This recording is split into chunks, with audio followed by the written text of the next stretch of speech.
Hello दोस्तों, कैसे हैं आप सारे। आई होप आप सब अच्छे होंगे, स्वस्थ होंगे, मस्त होंगे। गाइस, मैं लेकर के आ गया हूँ आपके लिए एक बहुत ही धमाकेदार वीडियो जो होने वाली है क्लास 12th की ज्योग्राफी की। और इसमें आपके जो फर्स्ट यूनिट है ज्योग्राफी की, उसके एमसीक्यू होने वाले हैं। ठीक है, वीडियो शुरू करते हैं। पहला इसमें क्वेश्चन है, निम्नलिखित में से कौन सा एक मानव भूगोल का उपागम नहीं है। तो क्षेत्रीय विभिन्नता, मात्रात्मक क्रांति, स्थानिक संगठन, अन्वेषण और वर्णन। तो इसमें कौन सा है मात्रात्मक क्रांति, ऑप्शन बी राइट हो जाएगा। तो मानव भूगोल का उपागम जो है मात्रात्मक क्रांति नहीं है, इसका कभी भी मानव भूगोल के अंतर्गत वर्णन नहीं किया गया है। ठीक। अगला है, माता प्रकृति किसे कहा जाता है। तो सांस्कृतिक पर्यावरण को, भौतिक पर्यावरण को, ए बी दोनों को, इनमें से कोई नहीं। तो माता जो पर्यावरण कहा जाता है वो भौतिक पर्यावरण को कहा जाता है। ठीक है, ऑप्शन इसका बी ठीक हो जाएगा। अगला क्वेश्चन है, रुको और जाओ निश्चयवाद माना जाता है। रुको और जाओ, तो परिणाम निश्चयवाद, संभववाद, नव निश्चयवाद या प्रत्यक्षवाद। तो रुको और जाओ जो माना जाता है वो मानता है नव निश्चयवाद, यानी इसका ऑप्शन सी राइट हो जाएगा। ठीक। अगला क्वेश्चन है, निम्नलिखित देशों में से किसमें अधिक जनसंख्या है। रूस, यूएसए, ऑस्ट्रेलिया या ब्राजील। तो इन चारों देशों में किसमें सबसे ज़्यादा जनसंख्या पाई जाती है। तो सबसे ज़्यादा जनसंख्या यूएसए में। ठीक है, संयुक्त राज्य अमेरिका। अगला है, विश्व में सर्वाधिक जनसंख्या वाला देश कौन सा है। तो भारत है, चीन है, कनाडा है, फ्रांस है। ठीक है, तो विश्व में जो सबसे ज़्यादा जनसंख्या है वर्तमान में, तो वर्तमान में जो भारत में सबसे ज़्यादा जनसंख्या है, लेकिन अभी आंकड़े नहीं दिखाए गए हैं। आंकड़े जो है 2011 की जनसंख्या के अनुसार चीन में जो है सबसे ज़्यादा जनसंख्या है, और 2024 23-24 के अनुसार भारत में सबसे ज़्यादा जो जनसंख्या है। ठीक है, तो अगर ऐसा क्वेश्चन आता है तो भारत, आपको इस समय भारत लगाना है। ठीक है, क्योंकि अब जो 2023-24 के अनुसार जो है भारत की जनगणना सबसे अधिक हो गई है। इसकी जनगणना लगभग 100, इसकी जो जनसंख्या है लगभग 142.8 करोड़ जो है इसकी जनसंख्या है वर्तमान में भारत की। ठीक है। अगला क्वेश्चन है, इसमें जनसंख्या आकार के अनुसार विश्व का सबसे छोटा महाद्वीप कौन सा है। तो जनसंख्या के आकार के अनुसार विश्व का सबसे छोटा महाद्वीप जो है वो है ओशियानिया। कौन सा है, ओशियानिया महाद्वीप जो है वो विश्व का सबसे छोटा महाद्वीप है, किसकी जनसंख्या के अनुसार।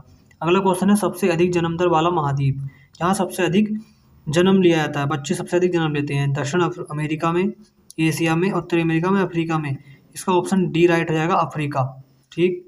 अगला क्वेश्चन, विकास का अर्थ है। तो विकास का अर्थ क्या होता है, गुणात्मक परिवर्तन, मूल्य सापेक्ष, ए व बी दोनों या कोई नहीं। तो विकास का अर्थ होता है गुणात्मक परिवर्तन भी और मूल्य सापेक्ष भी। ठीक है, इसका ऑप्शन सी हो जाएगा, ए व बी दोनों। ठीक। अगला क्वेश्चन है, मानव विकास का केंद्र बिंदु क्या है। तो मानव विकास का केंद्र बिंदु संसाधनों तक पहुंच, स्वास्थ्य, शिक्षा, ये सभी। तो इसका ऑप्शन डी राइट हो जाएगा, ये सभी। मानव विकास का केंद्र बिंदु संसाधनों तक पहुंच भी है, स्वास्थ्य भी है और शिक्षा भी। हम इन तीनों जो बिंदु हैं, ये तीन बिंदु, इन्हें अगर ये किसी कोई व्यक्ति की संसाधनों तक पहुंच है, वह स्वस्थ भी है और उसके पास शिक्षा भी है, यानी कि वो शिक्षा ग्रहण भी कर सकता है, तो यानी कि उसका जो विकास हो रहा है वो विकसित है। ठीक। अगला क्वेश्चन है इसका, डॉक्टर महबूब उल हक ने मानव विकास सूचकांक निर्मित किया। तो जो डॉक्टर महबूब उल हक थे उन्होंने मानव विकास का जो सूचकांक था कब निर्मित किया। सन 1990 में, 1994 में, 1996 में, 2002 में। तो 1990 में, इसका ऑप्शन ए राइट हो जाएगा, 1990 में। ठीक है। अगला क्वेश्चन है इसका कि मानव विकास की अवधारणा किस विद्वान ने दी थी। तो मानव विकास की अवधारणा किस विद्वान ने दी थी, प्रोफेसर अमर्त्य सेन ने, महबूब उल हक ने, एलन सी सैंपल ने, रेड जेल ने। तो मानव विकास की अवधारणा जो दी थी वो डॉक्टर महबूब उल हक ने दी थी। वैसे तो डॉक्टर महबूब उल हक और प्रोफेसर अमर्त्य सेन ने दोनों ने मिलकर दी थी, लेकिन इसका जो ज़्यादा अधिक श्रेय दिया जाता है वो डॉक्टर महबूब उल हक को दिया जाता है। और ये कहाँ के थे महबूब उल हक, आपको बताना है कमेंट में। ठीक है, ये किस स्थान पे थे, कहाँ के थे, इनका जन्म कहाँ हुआ था। ठीक। अगला क्वेश्चन है, किस देश में सहकारी कृषि का सफल परीक्षण किया गया। तो कौन सा ऐसा देश था जहाँ पे सहकारी कृषि का सफल परीक्षण किया गया, रूस, डेनमार्क, भारत या नीदरलैंड। तो कौन सा था, इसमें ऑप्शन बी राइट हो जाएगा, डेनमार्क। ठीक है, डेनमार्क में जो है सफल परीक्षण किया गया था सहकारी कृषि का। ठीक। अगला क्वेश्चन इसका, भूमध्य सागरीय कृषि में उगाई जाने वाली फसल। तो जो भूमध्य सागर कृषि में उगाई जाने वाली फसल कौन सी है, अंगूर है, जैतून है, अंजीर है, ये सभी। तो अंगूर भी उगाया जाता है, जैतून भी और अंजीर भी। इसका आंसर हो जाएगा डी, ये सभी। ठीक। अगला क्वेश्चन है, निम्नलिखित देशों में से कौन जो है विश्व में प्रमुख गन्ना उत्पादक देश है, जहाँ पे सबसे अधिक गन्ना उगाया जाता है, प्रमुख गन्ना उत्पादक देश।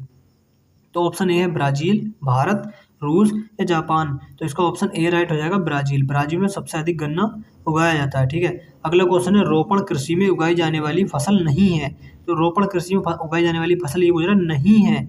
नहीं मतलब कर रहा है कि नहीं है। ठीक है, नहीं है तो कौन सी नहीं है? रबड़ नहीं है, चाय नहीं है, कहवा नहीं है, मक्का नहीं है। तो मक्का जो है रोपण कृषि के अंतर्गत नहीं आती है। इसका ऑप्शन डी राइट हो जाएगा। ठीक, अगला है निम्नलिखित में से कौन सी बागाती फसल नहीं है? तो बागाती कौन सी नहीं है? गन्ना, कहवा, चाय या रबड़। यानी जिस फसल के बागान नहीं लगाए जाते हैं, तो जो है गन्ना, गन्ने के कोई बाग नहीं लगाए जाते हैं। इसका ऑप्शन ए राइट हो जाएगा। ठीक, अगला क्वेश्चन है निम्नलिखित में से कौन सा एक प्राथमिक क्रियाकलाप नहीं है? निम्नलिखित में से कौन सा एक प्राथमिक क्रियाकलाप नहीं है? कौन सा? कृषि नहीं है, आखेट नहीं है, खनन नहीं है या विनिर्माण? विनिर्माण जो है वो प्राथमिक क्रियाकलाप नहीं है, विनिर्माण द्वितीयक क्रियाकलाप के अंतर्गत आता है। ठीक, अगला क्वेश्चन निम्नलिखित में से कौन सा स्थान जो है सूती वस्त्र उद्योग के लिए प्रसिद्ध है? सूती वस्त्र उद्योग मैनचेस्टर है, पर्थ है, पीट्सबर्ग है या शिकागो है? तो सूती वस्त्र उद्योग के लिए प्रसिद्ध है वो कौन सा है? मैनचेस्टर है। ठीक है, मैनचेस्टर का ऑप्शन ए राइट हो जाएगा। अगला है उपभोक्ता वस्तु उद्योग का उदाहरण। उपभोक्ता वस्तु उद्योग का उदाहरण ब्रेड उद्योग, चाय उद्योग, कॉफी उद्योग, ये सभी। तो उपभोक्ता उद्योग में ये सभी आते हैं। ठीक है, ऑप्शन डी राइट हो जाएगा। रूहर क्षेत्र का संबंध किस देश से है? जर्मनी से, जापान से, चीन से, फ्रांस से? तो रूहर क्षेत्र जो होता है वो कोयले के लिए प्रसिद्ध है। रूहर क्षेत्र में आपको बता दूं कोयले के लिए प्रसिद्ध है और इसका जो संबंध है वो किस देश से है? जर्मनी से। ठीक है, अगला क्वेश्चन है भारत में लौह इस्पात उद्योग का प्रमुख केंद्र जमशेदपुर है, दुर्गापुर है, राउरकेला? तो लौह इस्पात का प्रमुख केंद्र पूछा, लौह इस्पात का।